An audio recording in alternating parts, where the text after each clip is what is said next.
Hi, and welcome back to Pushbox Banter. I'm Daniel. And I am Craig.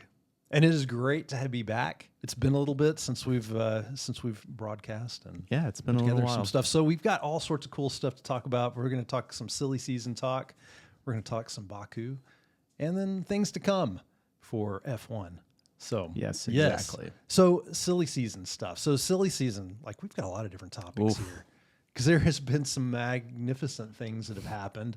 I mean, I guess depending upon your point of view, there's been changes at Williams. There's been some changes briefly with the Haas team. There's been some changes at Aston Martin. Big changes there. So probably one of the biggest names moving. I mean, bigger than some of the drivers. Really. I would say earthquake type situation. Yes. So Adrian Newey is going to Aston Martin, which is massive. Massive news, yeah. I mean, he's considered like the best F1 designer of all time. I think that like 13% of all drivers' championships have been off of cars that he's designed and been responsible for. Yep. Guys, that guy's a genius. Yeah. I think he sees air as it moves. That's what some say. You know what? He may have some special lens in his eye. And he sees it's a genetic mutation. You know, it's almost like he's a true X-Man. Yeah, you know how people can hear color? Mm-hmm. Yeah. He can probably see wind, right? Yeah. As it moves. Yeah. In a different, like... Exactly. Yes. He sees it in a different color or something. And it's like everywhere he goes, he's in a wind tunnel. Yeah. Maybe, man. I mean, something's up with him. He hasn't admitted to that. But maybe just because if he admits to it, he thinks that they'll come after him and want him to do something else, some top secret priority, and it would take him away from F1, which is not his life's goal. He'd end up in some sort of like contracting job, like for Lockheed or we'd see him Raytheon. Yeah, something like that. Yeah, chained to a desk. Yeah. Yeah, using for like he's like a defense contractor, right? Okay. Yeah, or somebody would try to smuggle him into the Yukon and he'd become a gold miner and have to like help with that. But then it wouldn't be air, so I guess they wouldn't do that. Right. Yeah, let's scratch that idea. Man, I want to cut that from the reel later. Anyway, so he's going to Aston Martin. Lance Stroll dropped the big money for him. Yes. We see him there for a while. Do you know exactly the contract details? The contract detail, well, not the exact details, but I know a lot of the details. No, so it's somewhere around like 25 million a year to 30. There's been talk of it being either 25 million a year to 35 million a year. It kind of depends on the bonus structures of it, but basically that the only two single individuals that make more than him are Max Verstappen and Lewis Hamilton. So, I mean, he's up in rarefied air. Well, he's also going to be part shareholder, I think. That's right. And I think the that's other big where thing. That's where the money really comes in. Yeah, the money comes in there. I think, there's a lot of attractiveness for him. One, he gets to stay at home or, in England. Right. He doesn't have to move because the other was, he was rumored to go to Ferrari, and I think he might have been kind of close to that. The other thing is like within the past few years, he's become friends with Lance Stroll. And Lance Stroll in the interviews, he was saying he didn't approach Adrian until Adrian had said that he was leaving Red Bull. Right. But I think some of the reasons with Red Bull, like he didn't feel like he was being challenged moving forward. Then you've got the different ownership style there. You basically have two different families that own Red Bull and run it. So the structure's a lot different. And in this structure with Aston Martin, Lance is running the show. He's in charge. Everybody ends up reporting to him. Lawrence, sorry. In a few years, it could be Lance. I'm just saying. Give him a little bit. Just give me a little break there. If he doesn't drive, well, he'll just own it. Yeah. He'll inherit it. It's fine. As long as tomato. Yeah, as long as that's still their little project they're having fun with. Exactly. Lance and Lawrence are going to be involved. Correct. Some form or fashion. Yeah, no, for sure. So how is that going to impact Aston Martin? Adrian Newey doesn't think it's going to impact them in 25. He thinks it's more of an impact in 26. 26, yeah. That may or may not be. I think that he'll start having impacts in 25. Maybe not directly on all of the designs, but his word carries a lot of weight. And he's also one of those. He's very soft spoken and slow spoken. So he's, well, Daniel. He reminds me of me. Yes, very, very, yeah, geniuses. Yes, as all slow. Geniuses talk. You know? Exactly. No, but I mean, but even more so. Like he's very like when you go and listen to his interview, you'll see what I'm talking about. But he's just like, hello, Daniel. Yes, the car, it does have airflow around it. But the pace that he talks and the volume, the level that he talks, you have to like pause and listen to the guy because you're not going to be able to hear what he's saying. He talks slow, drives fast. His cars do. Yeah, that's right. Yeah, I saw him driving his RB car. Oh yeah, that recently came out, his hypercar. And yeah, it's a beast. Was he driving fast? He was driving. He was driving in England. So. Anyway, it wasn't on a racetrack. But yeah, so that's pretty great. I mean, for Aston Martin, that's great news. Not great for the rest of the F1 league. Yeah, the rest of the field's going to be. Yeah, they're missing out. I feel bad for Ferrari. It's nice to see that he's going to stay at home, and we should have known. I mean, I think I was convinced he was going to go to Ferrari. I was absolutely convinced, but him having Jeremy as a friend, he called it. He did back at Silverstone. They asked Jeremy Clarkson. He was like, "Well, they asked someone's house hunting. Not in Italy. Yeah, but that's going to be awesome for them. I'm so interested to see what Fernando's going to do in one of those cars. I would love to see Fernando back in the front. And, how happy do you think he was when that announcement was made? I'm sure he was ecstatic. Yeah. And I think, oh gosh, never mind. I was going to say they may have already worked together, but I'm not quite sure. So no, they haven't. I don't think so. I think he had left McLaren before he got there. So yeah. But we're gonna see some pretty awesome green cars in the next 2 years for sure. And you're right, like 2025, probably not much, but something. They might be. They may not be in there with the McLarens and the Red Bulls and the Ferraris, but they're gonna be there, like sniffing. Yeah, I think that their car will have positive steps on the evolution that it goes through. Now, will that put them into where they're constantly making points? Maybe not. I don't know, but I think that it'll have positive evolutions each time. Yeah, that's cool. Yeah. So we've had that, and then our guy Logan Sargent is no longer an F1 racer, F1 driver, and so that's it. Really was time. He had a little bit of an incident, and that was it for him. And so they end up bringing in Calapinto, who is one of their drivers, F2 driver, and then also he was doing some of the sim driving for him. And at the time, like they talked about trying to get Antonelli in, I believe, and then also talked.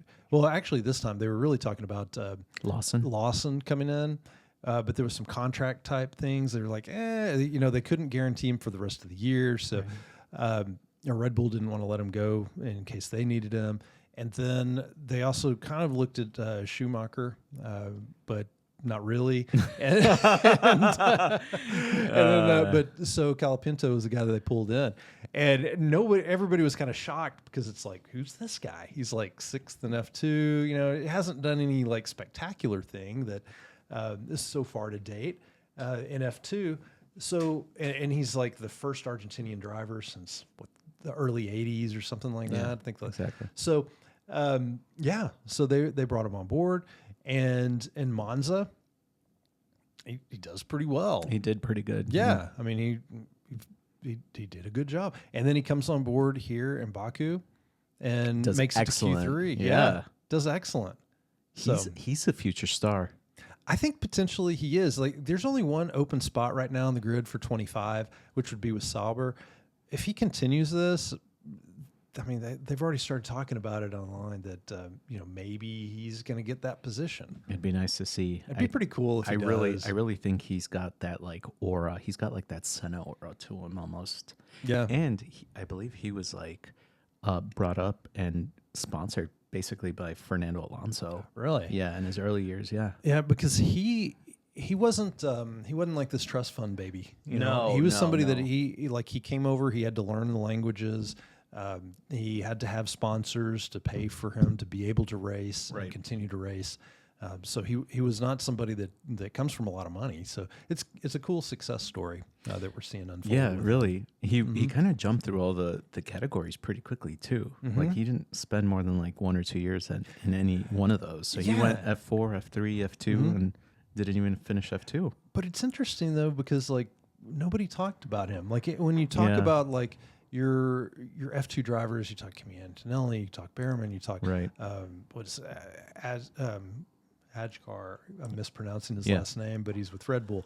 You talk some of those other names, and so his never was coming up. But well, here he is out of nowhere, it's and great.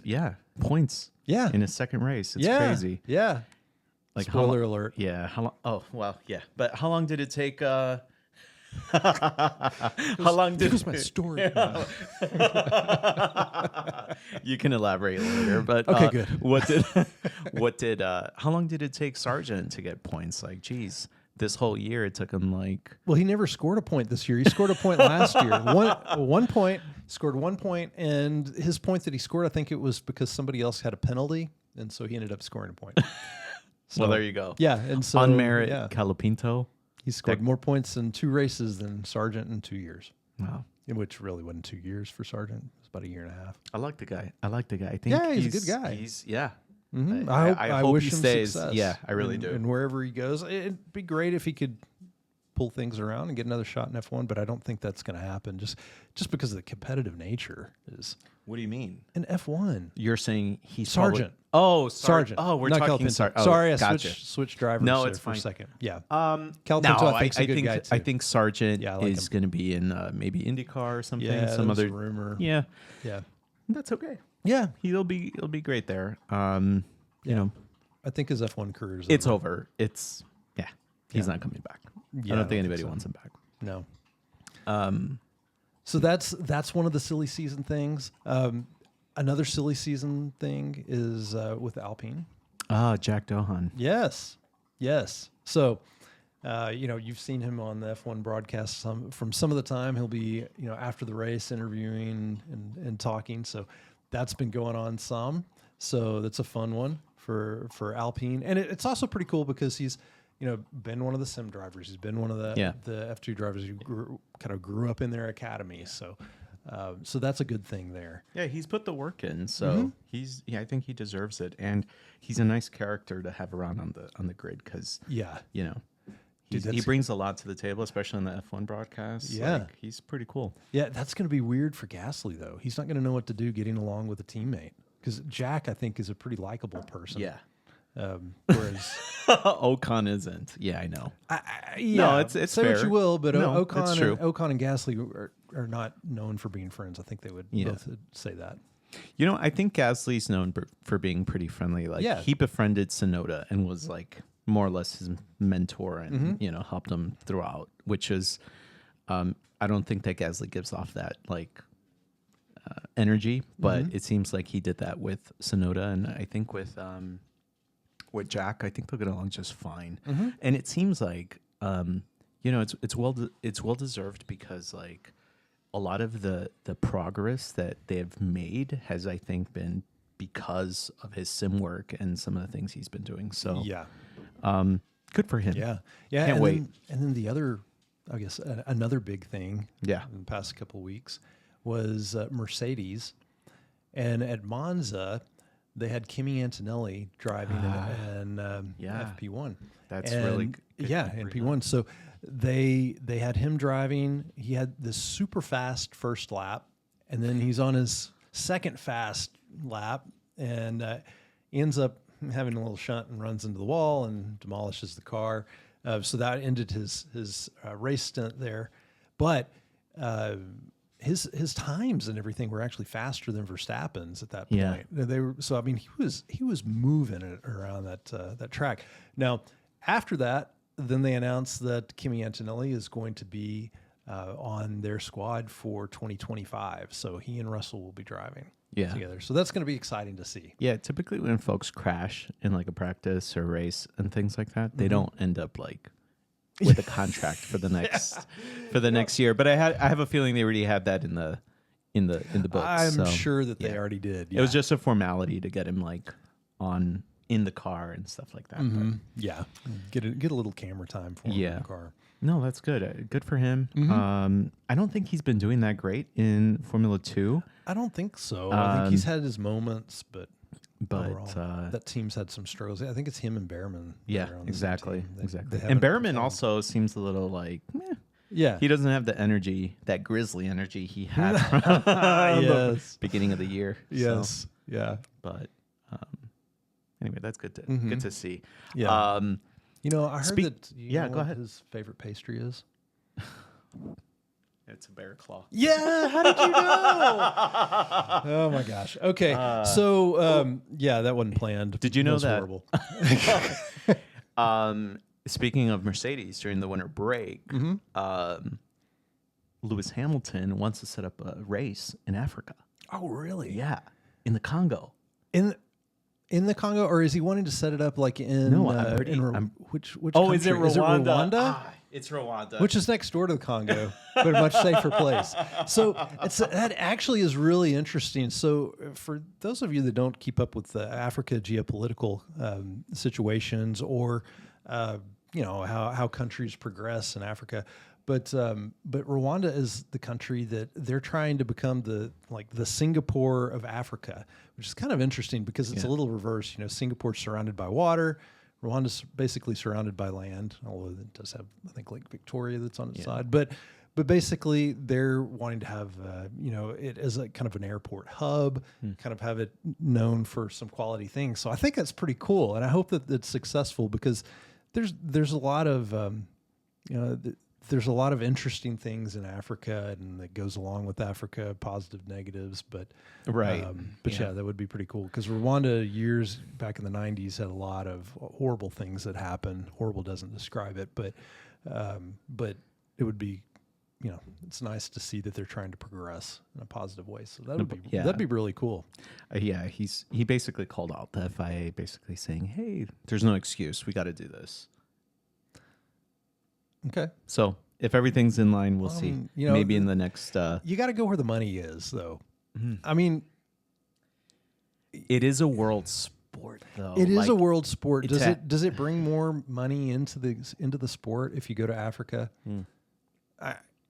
But I don't know the answer to my question. That's a very good question. Yeah. Is it better, in Egypt or South Africa or something? I think better than possibly South Africa. Logistically, South Africa might not make well. They are in Brazil. Yeah, I mean, a lot of your stuff moves by air and by ocean for these races. So, South Africa logistically would maybe better sense than Rwanda, Rwanda is landlocked? Yeah. Yeah. No. Yeah, unless you want to float down the Nile. That would be difficult. Yeah. Yeah. A few thousand miles. It'd be a fun little, excursion to take one day, I guess. But yeah. All right. Any other news for? I think you were gonna say something before I.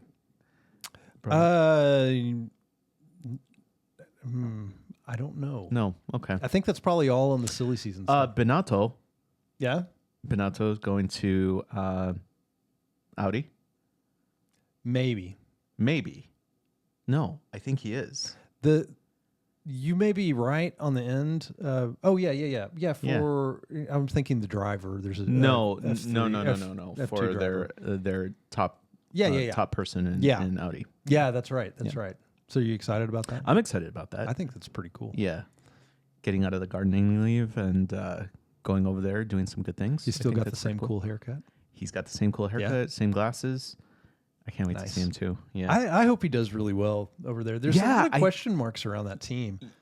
Yes, it seems like everybody was talking about like, oh, they can be competitive, but now it seems like they're falling apart. Yeah, Sauber's not going to go away.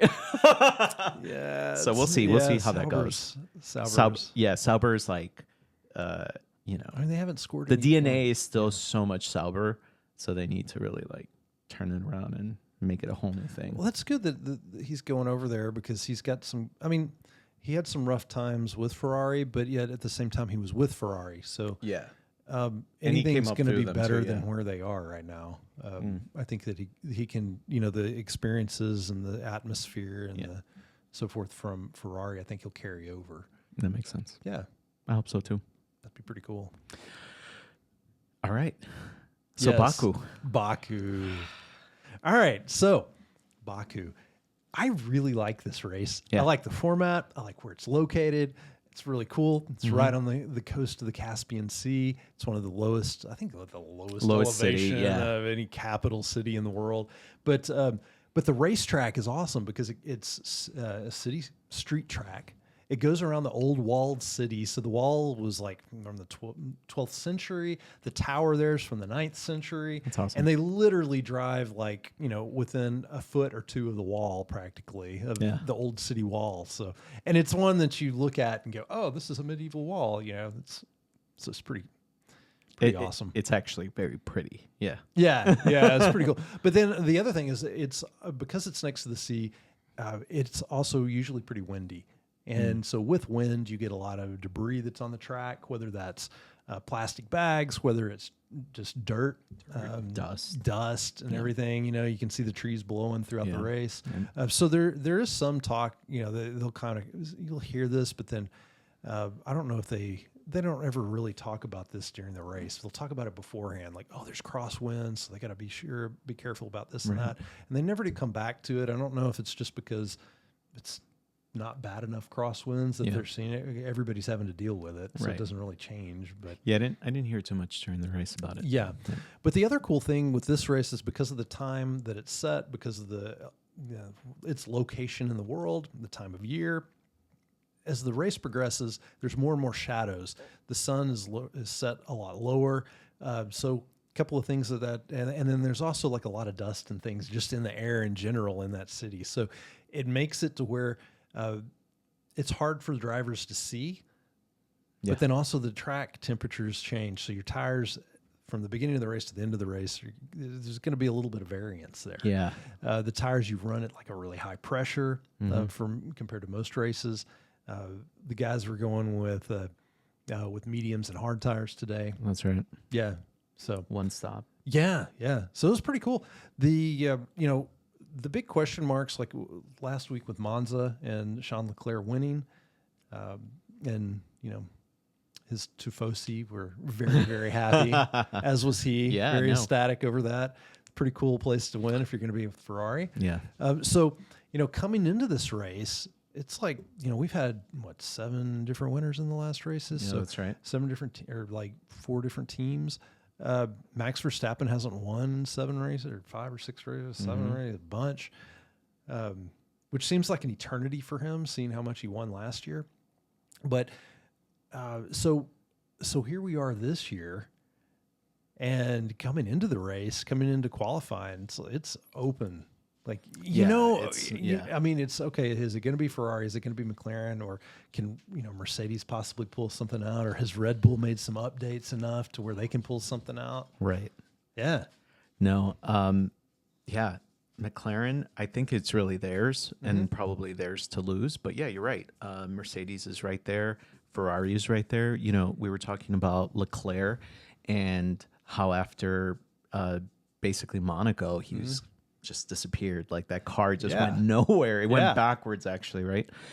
And for the last, kind of spoiler alert, right? But including Baku, like the last 3 races, he's been on the podium. So, and obviously won in one of the major ones. So, winning Monza, winning Monaco, probably the best races for Ferrari to win. I think the momentum's with them as well, but the McLaren car looks too fast. It looks so fast. It's like, where is it slow? Oh, it's just not. Only on pit row. Yeah, exactly. So that's the field is open.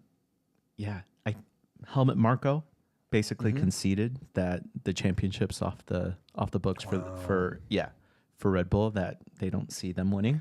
Yeah. So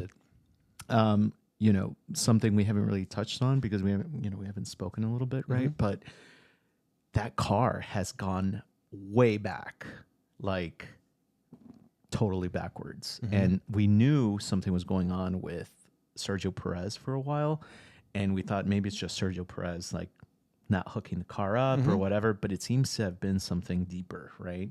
And something that finally has affected Max. And so much so that we anticipate he probably won't win the championship and probably won't help Red Bull win the Constructors' Championship. I don't think. Yeah. But that's just me. That's kind of me too. But going into this race, I mean, let's just step back, right? Like Dutch Grand Prix, 22 seconds off pace from Norris, Is it? I mean, I know there's some conspiracies here about, is this Max throwing a tantrum and just showing like, hey, if you guys aren't there for me, I'm not there for you. And this is what we look like, even if we get a second place podium. But yeah, something's off, something's wrong. And I don't think they're fixing it this year. I don't know. I know that they're trying to fix it because, but like when you look at it, like how far back do you have to go? So after Monza, both Perez and Verstappen indicated that they believe that they figured out what's wrong with it, but they're not exactly sure what to do to fix it. Like they had ideas on it. So, so they did come to Baku with some upgrades, mainly I think upgrades on the rear end of the vehicle. Their mechanics would stand really close and not let the cameras get around it. Yeah. So they did something to it, but something to help with the balance of the vehicle. And so like through practice, the P1, P2, and P3, like you could tell like their car, like at least Perez, he had much better control over the car than Verstappen did.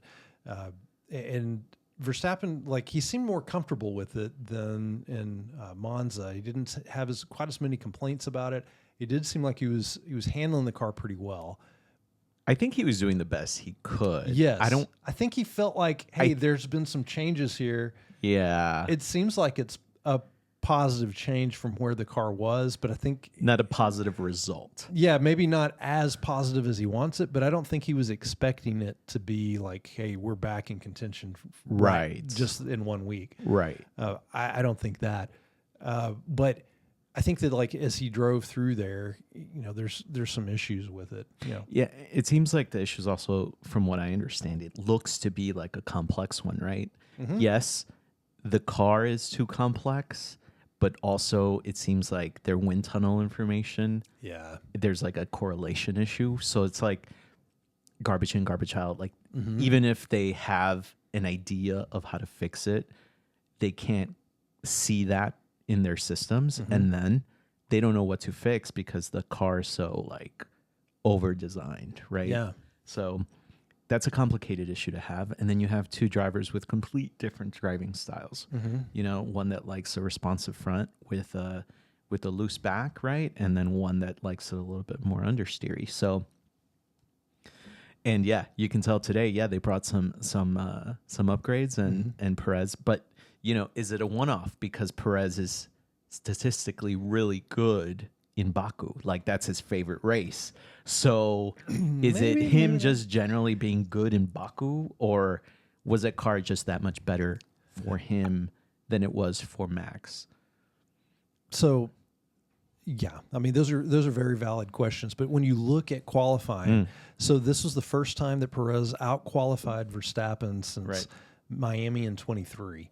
So he definitely stepped it up, but and Perez won in Baku last year. Yeah, that's right. So, yeah, I mean, he does like it. He's got 5 podiums, 2 wins at Baku. Yeah. So, but Verstappen, like in qualifying, he wasn't as good. He was pretty good, but not as good. No, he couldn't. And Perez even said like he felt like he could have been better in qualifying than what he did. Like he felt like there were a couple of points where he just missed some things. Right. So, and he said it would have put him up, second, maybe not first, but it would have put him pretty close there. Right. So, yeah, I think that the car's doing better. Is it as fast as the McLaren? No. Norris, he had some trouble.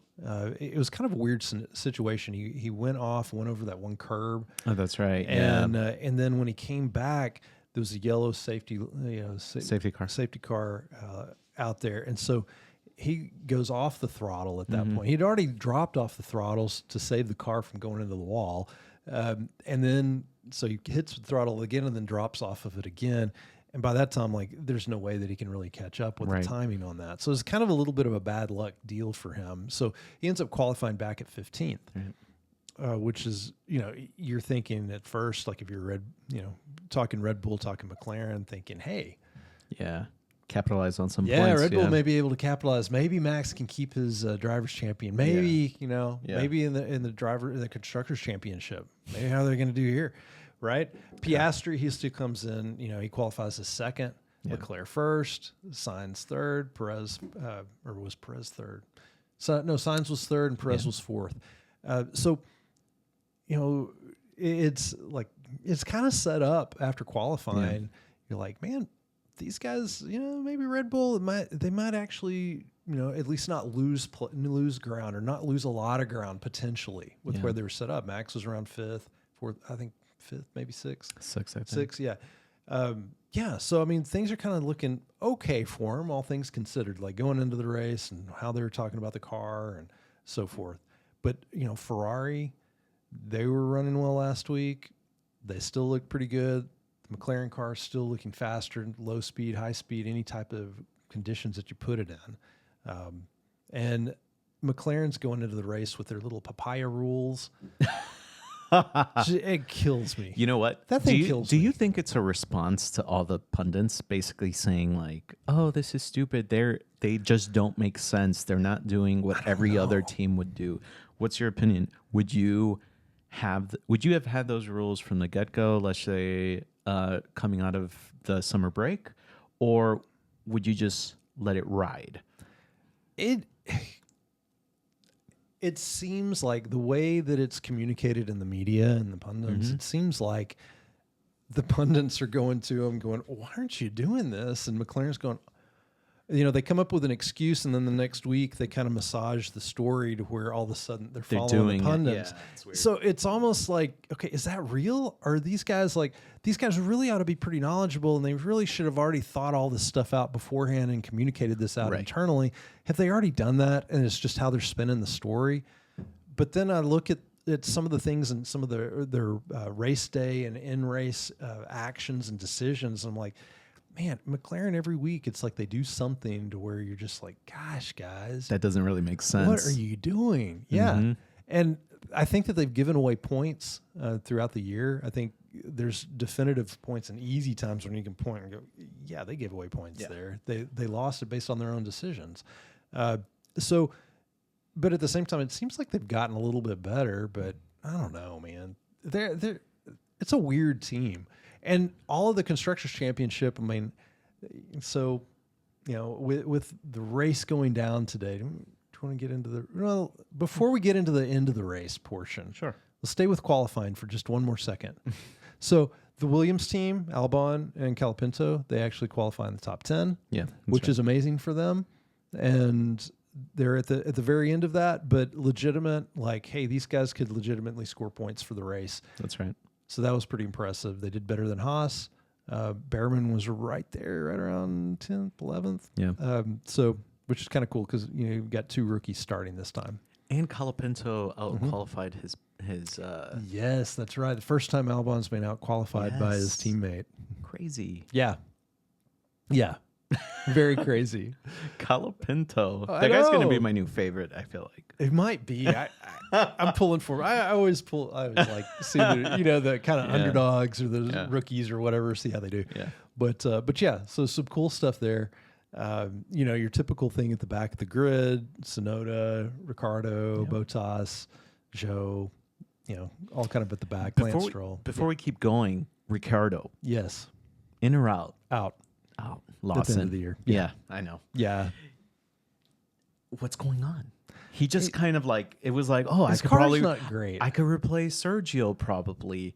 or I could do this, and then all of a sudden it's just like down the drain. I think that, I mean, there were times in the race and throughout the past few races, past couple of months really in the races, like he'll do well and he's done better, but his car's not that great. I don't. Well, Sonoda's doing all right. He's done better than Sonoda in some of the races, but then other times he's not. Yeah. So he's just kind of up and down. I don't think that. I don't know how bad he's actually doing versus like how the car is actually doing. Yeah. I just don't think he has a good car, but at the same time, like, so what? Like, you could still drive it consistently. Yeah. And he's not really consistent week in and week out. That's true. And from lap in and lap out. But he was okay today, I think, for him, for his situation. Yeah. But I agree. I'm with you. Yeah. I don't think we're going to see him next year. Yeah, I don't either. Nah. I think he's gone. Mm-hmm. I've been pulling for him to do well, but it's fine. It's fine. I know you were happy Magnussen wasn't there. Maybe he'll be teammates with Sargent and IndyCar. Yeah. Well, it's kind of happy. So Magnussen, he got a penalty last time, so he's over 12 points on his penalty card. So he's like the first in a few years or a couple of years to have that happen and not be able to race on a weekend. Yeah. So that's why they brought in Behrman. Yeah. And I think that's kind of a good thing because Magnussen, an interesting thing, Magnussen has not out-qualified Hülkenberg all year. Yeah. And then this weekend in qualifying, Behrman out-qualifies Hülkenberg. That's right. Yeah. Yeah. Yeah, that's pretty good. Yeah. Good for him. Good for him. Yeah. So, so that's probably all the qualifying talk that I've got right now. Yeah. I think that's good. Big takeaways is Colapinto, Perez. I mean, it's all big news. Yeah. Leclerc. Oh, Leclerc. Yeah. Piastri. Norris. Yeah. Yeah. Mm-hmm. Sainz. Yeah. Sainz. Yeah. And then Mercedes with Hamilton. Oh, with Hamilton. Yes. And Russell. This is the point in the show where we say everybody's name. It's on the grid. I was wondering if you were going to catch that or if we're going to keep going. All right. So, yes. Race. So race comes along. Yeah. So the red lights go out. And then the race in the city starts. Yeah. So Leclerc, he's been on pole, like 4 or 5 times in a row now? Yeah. At least 4 times in a row. And dude takes off and he's rolling, man. Yeah, he's good. Yeah. He's up the front. He's going. Yeah. And you've got the Red Bulls move up a spot on the start. That's right. Sainz is up there. He loses a spot. Sainz is up there, and I think Sergio ends up taking the inside line. Mm-hmm. He kind of stays on the inside, ends up taking the inside line, and then it's Leclerc, Piastri, Perez, Sainz, and they're all fairly close for a while. Mm-hmm. And then after him, it's Verstappen. Mm-hmm. Okay. So the front of the grid, basically, everybody's taking medium tires. That's right. Norris is taking a hard tire. Albon is taking a hard tire. Yeah. Both of them. Yeah. Ruined this race. Both of them ruined this race, but go ahead. Yeah, pretty much. Yeah. So they take these hard tires and they drive them to the limits. Yeah. But the medium tires, they all last, anywhere from 15 to 20 laps, somewhere around in there. Everybody's coming in, pitting, and so forth. Leclerc pits first. He goes in first. He comes out in second behind Sainz. Piastri ends up pitting on the 19th lap, I think, maybe even 16th lap. I think it was the 19th lap, and so it was weird because the announcers were going, Piastri's got to pit. If he doesn't pit right now, Perez is going to overtake him. He's not going to get the undercut. Yeah. Well, the thing is that Perez actually pitted before both of them, right? Mm-hmm. So he was like, for 2 laps, I think he stayed out. So he was, Piastri stayed out 1 lap, and then they thought he was going to come in. That's why they were all like, oh, well, he's going to, definitely get overtaken now. How did he not come in? Then goes another 2, I think it was another 2 laps, and finally he comes in, and, I mean, the rest is kind of history, I guess you could say. Norris backed up Perez. Perez would have overtaken him, I do believe. Yeah. Yeah.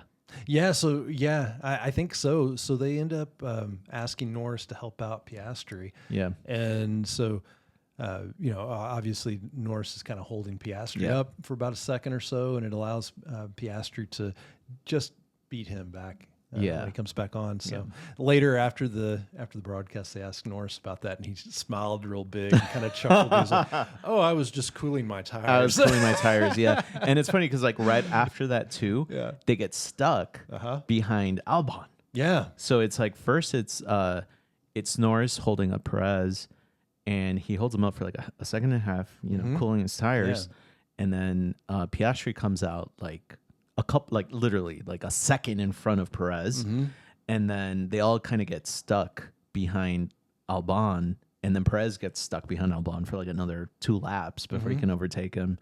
But they weren't back markers; they were just there for way too long, and it was like, come on, guys, like, get out of the way. But the top 3 were going full on, like they were pushing, and I'm surprised they kept saying like. Those Pirelli hards that they got on, if they don't get like nursed in the beginning, they have like a sharp drop at the end. Yeah. And dude, they were pushing in the beginning. I'm like, oh my goodness, this is gonna come down to the wire at the end, or it's gonna be a 2-stop. Something's gonna happen if they drive them this. If they're driving them this crazy, I can't see them lasting. But then obviously, well. As it goes on, we kind of see how that unfolds, but so exciting. But those hard tires were surprisingly good, and like you said, like the track seemed to have kind of cooled down, so that the tires weren't like getting as destroyed as they normally would. But yeah, anyway, yeah. So like McLaren, whenever they're going along at that point, and Piastri doesn't pit, I was just thinking, oh my gosh. McLaren's doing this again. They're going to screw this up. Yeah. They're going to, miss out on points because of this again. And somehow it works out for them. It worked out for them. Yeah. I was shocked. And then with Norris. So, he starts on hards. Piastri starts on mediums, right? So Norris runs those hard tires for about 38, 39 laps, something like that. And somewhere around the, 38, 37 laps, something like that. I think that is when the performance started to drop, maybe around 36.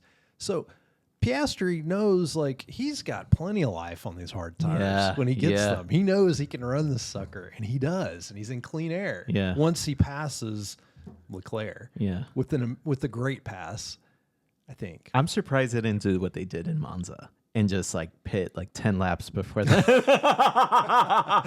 Let me put some sauce my tires on. Might be getting a little slow. Better pit here. Dude, anyway, continue. Yeah. So I mean, he's able to he's able to catch up with Leclerc. He's able to pass Leclerc. I think Leclerc, when he comes back, he's trying to nurse those hard tires and massage them in, get them all nice and warmed up, nice and even, so he can last the rest of the race. But he does it. He lets Piastri get a little too close, and Piastri's able to come up and take him on one of the turns. He dives on the inside, and Leclerc. It wasn't that Leclerc necessarily made a bad move, but I think he could have defended a little bit better. I think he should have taken like the inside line because, and this is a little hindsight, obviously, but he takes the outside line. Piastri goes inside. And I think if he had done the opposite, if he had taken the inside line, I don't think Piastri would have passed him and the reason that I say that is because from that point forward, once Piastri's in front of him, Leclerc is trying to pass him. And this is like, it's in like around lap 30, 31 when he passes 20 him, right? laps. He's still got like 20 laps to go, and he can't pass him. And he is within like a few tenths of a second. And there's times where he will pull up and he gets close, but he can't ever quite do it. But under all 500ths of those times, of a second, all of those times, Piastri protected the inside line on that turn. Yeah. And so it was forcing him to have to go to the outside, and he couldn't do it. And the car wasn't quick enough. And every single turn, they would come out, and then the McLaren would just take off and leave, and then he'd have to catch up. So his car didn't have that quick acceleration from the coming out of a low-speed corner.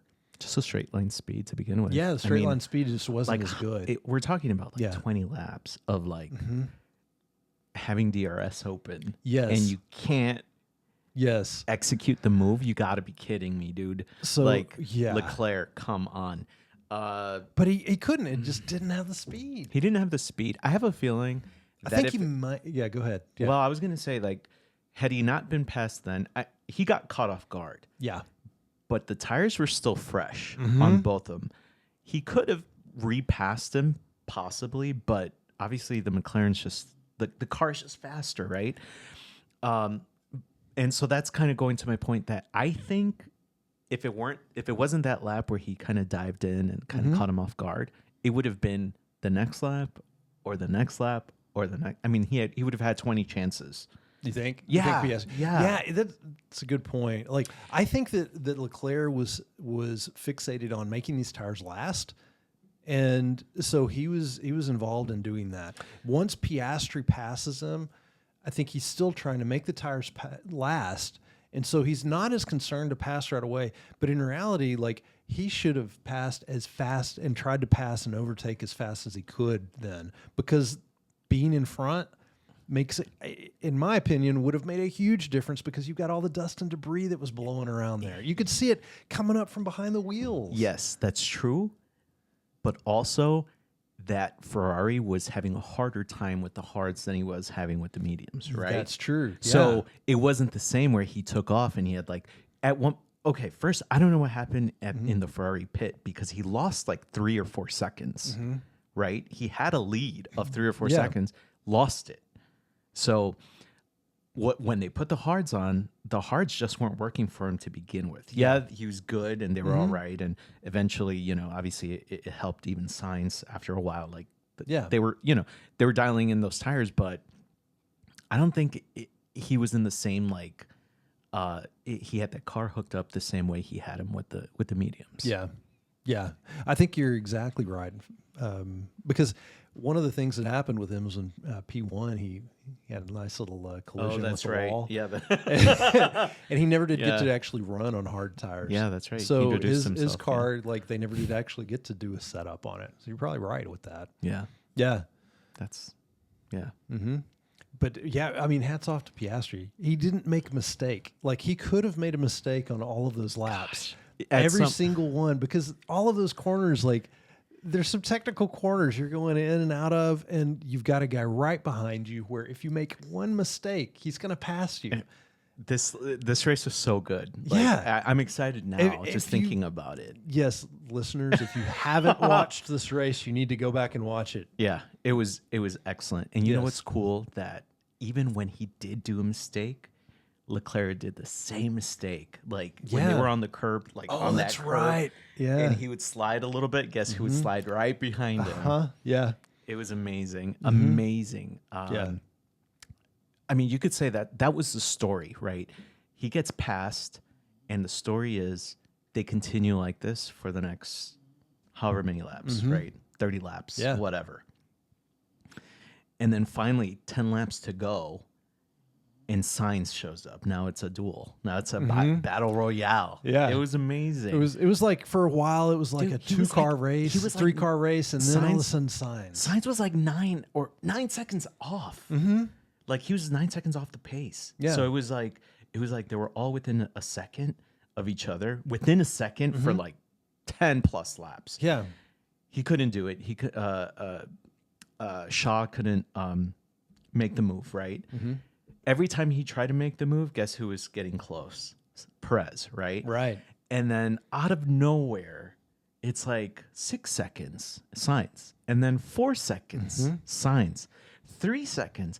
And then all of a sudden, you see on the little bottom of the television, striking and, like, strike distance 4 laps. Right? And I was like, where did this guy come from? And I'm over here thinking, like, oh my God, you start making predictions like, oh, these guys are gonna crash, and then these other two are gonna pick up the pieces or something. Anyway, it goes on. They eventually get to, oh gosh, I don't know what lap, like 47. No. Is it like 48? 48.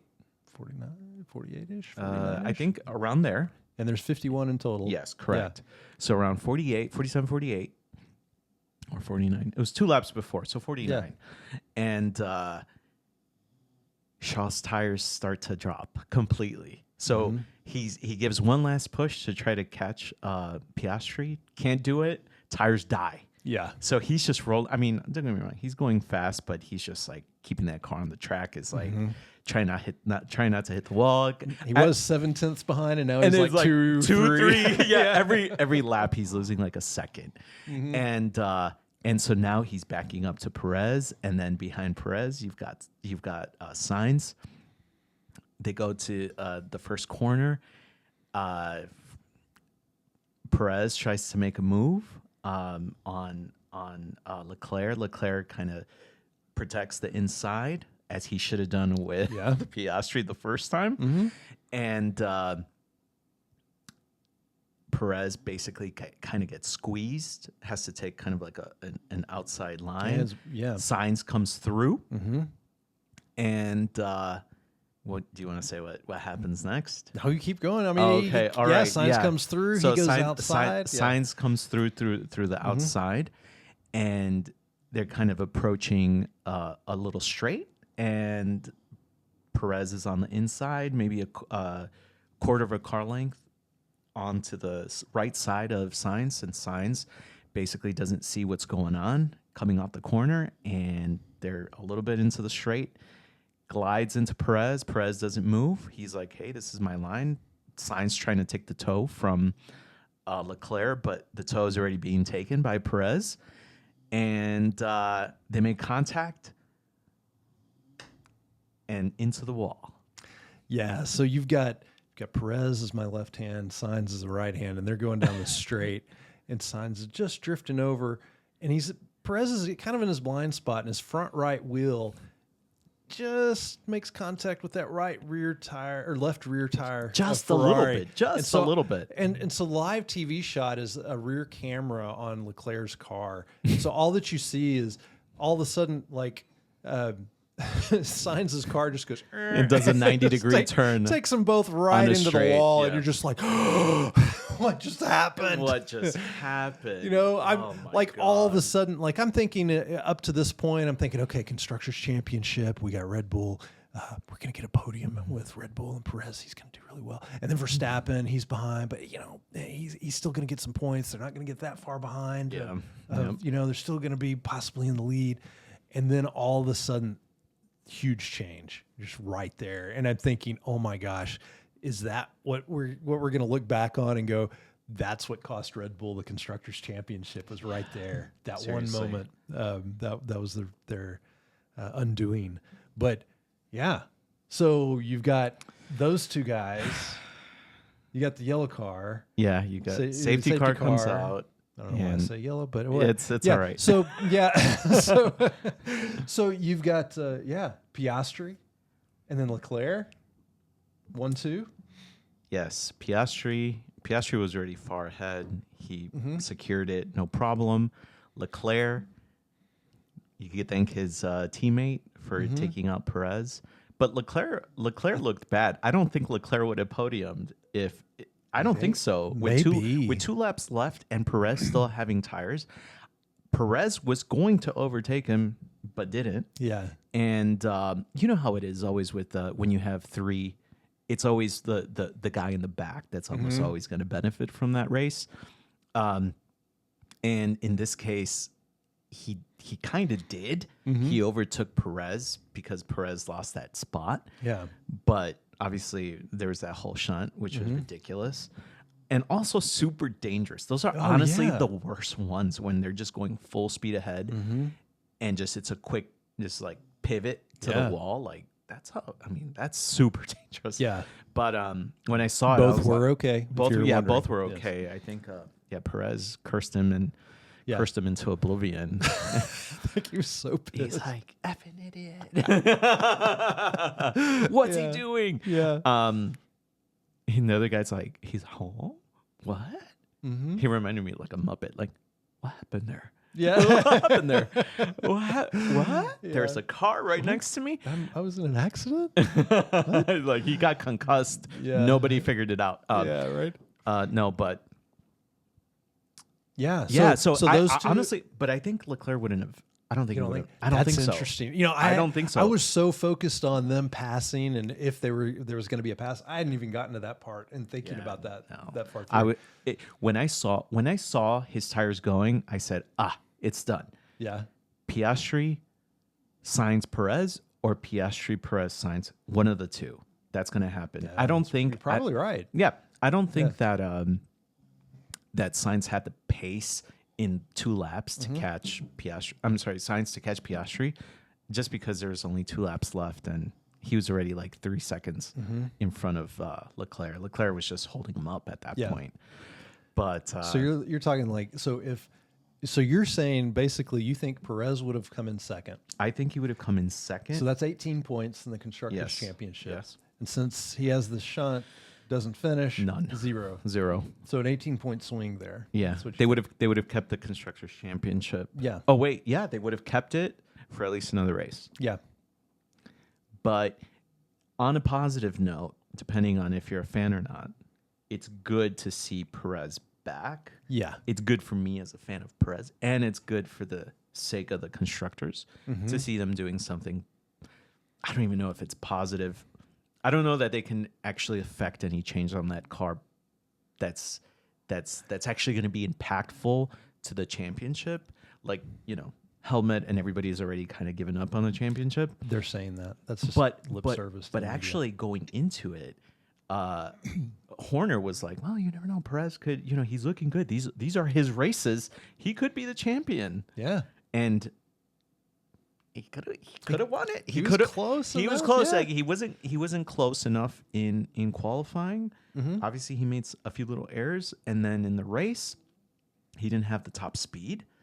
But if he were a little faster, kind of even like say matching Piastri's pace, I think he possibly could have won it for a third time. Yeah. I mean, that's his race. So if he could have won it for the third time, does that mean that the car is closer than what we like to think? Because I think we associate Red Bull with being the RB19 of last year versus this year, and them having that huge difference. Yeah, I know we were talking about this earlier. I don't know. You know how like Verstappen's been doing better than Perez since Miami, right? Yeah. And we've been saying like, oh, well, Perez is just not that good, or, you know, he forgot how to drive or whatever. But what I think is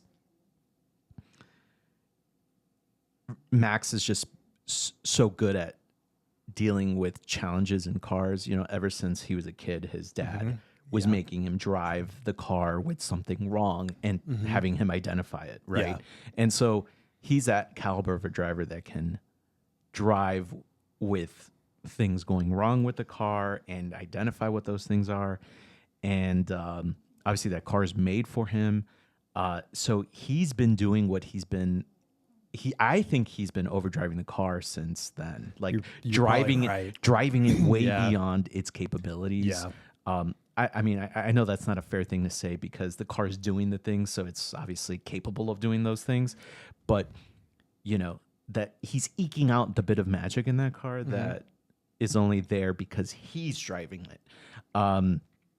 And it's gotten away from him now. Yeah. In the other direction where somehow, you know, is it because it was Baku that Perez was doing as good as he did? He was doing better. He did better last race in Monza.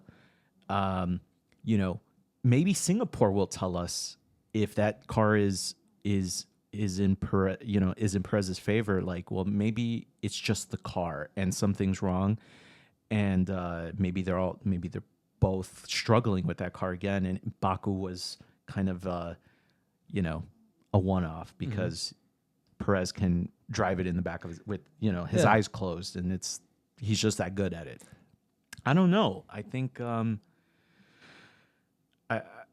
I think Singapore will tell if that car is going in the right direction after, you know, what we saw in the Dutch Grand Prix and in Monza. You know, is Baku like saying, okay, the car's back, or it's Baku? Yes. Or was it a fluke because it's just his race? Yeah. I don't know. Yeah, but Singapore's never been his race, right? No. But he does like, I mean, But he he is does a like- street he circuit is- specialist He typically. is. Yeah. Exactly. So who knows? But Max to be like 7th, 6th, 5th, like that's concerning. Like I wonder if he's kind of like given up or if he's No, like man. on his way There's to no give up Aston in him. Martin. No. Like what is it? He might be on his way to Aston Martin, but there's no give up in him. That guy is so ridiculously competitive. But that drive was horrible today. His drive was horrible, but he had some issues with his car. Like he didn't seem like he was on point as a Max Verstappen. I don't want to give him that benefit of the doubt. Well, no, he was talking about his brakes, like having bad brakes, and this is a high braking. This is the one circuit that requires the most out of your brakes, and he was having trouble with his brakes on some of the turns. So like which was the one chicane that has the little thing sticking up out of the ground, and he had to take it hard left. Oh, that's right. At one That's point. right. He took the escape route. Yeah, took the escape route, and so. And he was talking about how like that was one of the problems that he was having today. Now there may be some other issues too, but that was one of the issues that he had. And so whenever Norris actually, which this is kind of I guess a little side note. I mean, let's back it up just a touch. When we're talking McLaren, Norris starts at 15th. Yeah. He just starts picking people off left and right on the first couple of laps. He's up to like 11th by the end of the like 2 or 3 laps. Yeah. And he keeps moving up. And because he's doing like this long first stint, he makes up a ton of time and gets way up the grid. Once Verstappen goes and pits and he comes back out, I mean, Norris is right there. Norris pits again later. And he's right, and he comes out right behind Verstappen. Well, kind of right behind. He's like 12, 14 seconds. But his pace is such that they start posting stuff in like 8 laps. He's going to pass Verstappen. And pretty much that's what happens. And Verstappen couldn't hold him off. But part of why he couldn't hold him off is because he didn't trust his brakes. Like, he would have been passed regardless. It's unreal to but me. he couldn't even fight for it. It was like Norris had a free pit stop. It's like a safety car had happened, and he benefited from it. That was his pace, and I mean, I feel was fast. I feel for Max's situation. Like I'm sure, maybe he was doing his Max magic, and if it were anybody else, they'd be in 15th. No. No, I think, so? No, I think like he may have drive. I mean, I think anybody else, they would have probably scored points with the car if they were able to drive the car. But I mean, I think that he did a great job, but at the same time, like, I think he just had a little bit of trouble controlling it. Yeah. Now, do I think that they're moving in the right direction? I don't know if we're going to see that in Singapore. Historically, they don't do well in Singapore, but if they're moving in the right direction, does that mean that the race after that we're going to start seeing him perform? Well, they generally perform better in the later races, right? Yeah. U.S., Mexico, Brazil, all of them. They perform pretty well. So that's going to for sure tell us. What I think is just it's too soon. It's too soon for them to put a fix in for how bad that car's been doing. I really think to have it's going to be multiple fixes. I think. Yeah, I don't think it's just one fix. No, I agree. I agree, and I don't think that's why today I don't think it's like the car's back. I don't think it's back. Yeah, and I think the Sergio's performance was great, but I think it was a bit of a fluke only because he's that good at that track. Yeah. But we'll see. I think we'll see in Singapore if they're both like consistent and close to each other, somewhere in the 4th and 5th or 3rd and 4th, then maybe the car's getting a little bit better. But I can't see him switching it from how badly they've been doing. 22 seconds. I still can't get past that. Yeah. So that race that Norris won by 22 seconds, it's like 22.5 or 22.8 or something like that. earlier in the season, Max won, but it was like the low 22.1, something like that. Yeah. And then we thought, oh, the season's over. It's just going to run away with it all. I think we talked about it. It's going to be like a minute. Yeah. And I mean, Norris just just left everybody there. And it was pretty impressive, like how much better his car was for him to pass all of those people, because he passed some good drivers. Yeah, along the for way. For sure. That car is fantastic right now. Good job, McLaren. Yes. They stupid papaya rules, but oh my God, kill me now. But McLaren, that is a great vehicle right now. Yeah, right now. They have a great drive, and the Mercedes, Russell benefited. He ends up third. He always is. Yeah, I can't stand him. Of the Mercedes, but always in the right place at the right time. I know. Yeah. Hey, it's whatever works for him. Good. I guess he wasn't in the right place at the right time when he was too light on his vehicle. But I think after the race, after this one, he made sure he was driving and trying to pick up as much. And he commented that all he was tried to picking drink up a lot was of dust water and leaves. But yeah, so. And then Norris comes in fourth, Verstappen fifth. Verstappen actually, he goes into the pit, tries to put on some soft tires to try to pick up the fastest lap to try to gain an extra point, and then because of the safety car, then that doesn't work. That doesn't work for him either. So it really wasn't Verstappen's day. It wasn't Red. It wasn't Red Bull's day. Nor Red Bull. It looked like it was going to be. Everybody looked. You know what I liked about this race? What did you like about this race? It looked like they were having fun. It looked like a karting race. Like they were just like, I want to win. Another guy's like, no, I want to win. And then they were just like going at it.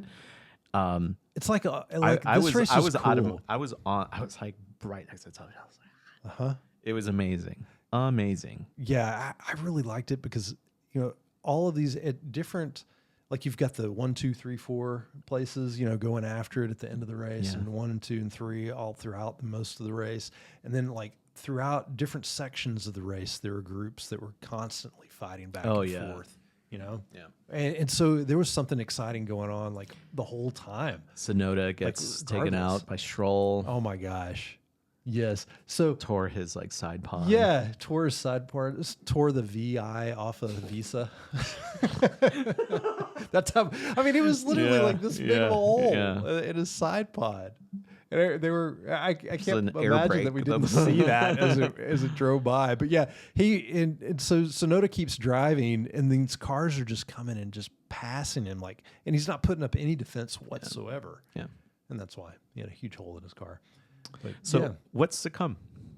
Well, I mean, this week, it was great seeing Ferrari up at the top and McLaren. They're still those two teams are still going to be at the top. They're going to be vying back and forth. Mercedes, I think there's a chance for them this next week. Probably not. It's usually hotter temperatures. They don't run quite as well, but if they've got that figured out, they might be there too. And then you've got Red Bull. So I think those 4 are going to be fighting for the spots. But in Singapore, I don't think it's going to be Red Bull's weekend. I think it'll be McLaren or Ferrari again. That's what I think. Yeah, if it's anybody at Red Bull, it might be Perez again. Yeah. Maybe Perez does well. It very well could be. I'm interested to see the fight between Piastri and Norris. Right now, Norris is looking hot. I don't know what's going on with the confidence level of Norris, but the guy looks down. He's great car, but he just looks off. He looks. He had his grandmother pass away like a month or so ago. Maybe, and we're all human. I'm sure he's got stuff going on. Yeah, but I mean, I don't know. He seemed really giddy after they announced the papaya rules and that they were going to be racing for Norris. Oh, that's good.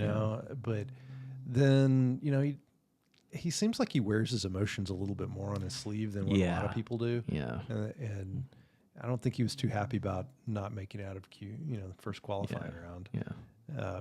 Also silly. Why not take a new pair of softs? Why not? Yeah. I don't think they did on his last run. Oh, on the qualifying? Yeah. Yeah, I don't know. They had some weird issues there. Yeah. But yeah, so I think that those guys, man, they're going to run well. in Singapore. Ferrari typically does too. Yeah. I would expect Leclerc to be right up there, at least in qualifying. It's going to be a good one under the lights. Maybe. If Red Bull's vehicle, if their upgrades have done positive things, I think he'll be up there. Yeah. Yeah. And then the other cool thing is like Williams is like in the top 10. What? Yeah, that's at the pretty beginning cool. of the year. Yeah. Yeah, they've made some positive upgrades and they're doing well now. Yeah. So will they? I don't know. I don't know about Singapore, but maybe so, since they did well in Baku. Yeah. That's going to be interesting to watch. All sorts of interesting stuff going up and down the grid. Gosh, one more thing about Williams. Yeah. Did you hear what Val said about Schumacher? Yes, I did. I don't remember the exact quote, but it was something about like He's good, but he's not special. Yes, he's not special. Yeah, yeah, and we'll leave you with that. Yeah. Yes. So, yeah. So next week, is it next week? No, it's in a couple of weeks. Yeah. Yeah, a couple of weeks going to Singapore, racing under the lights. It's going to be a good one. Night. Yep. Yeah, that's going to be cool. Well, we'll see you then. Yes. In the meantime, like, follow, subscribe, and where? On your platform. The one that you use. On your favorite platform. Yes, exactly. Your favorite one. Or your least favorite. All of them. Yes. Why not? Yeah, it's always good times. Exactly. You'll feel better after you hit that like button. Yes. You'll smile. Yes. And everybody likes a smile. And so, yeah, you can support us. Pushbox Banter. Yeah, it's good times. Yeah. Yeah. Well, Craig, thank you. Daniel, thank you. It's been good times. It's been a little while. Yeah, it's been a little while. So yeah. Glad we got to catch up again. Yes. Always good to talk F1. All right, guys. Have a great one. It was good. Bye. Bye-bye.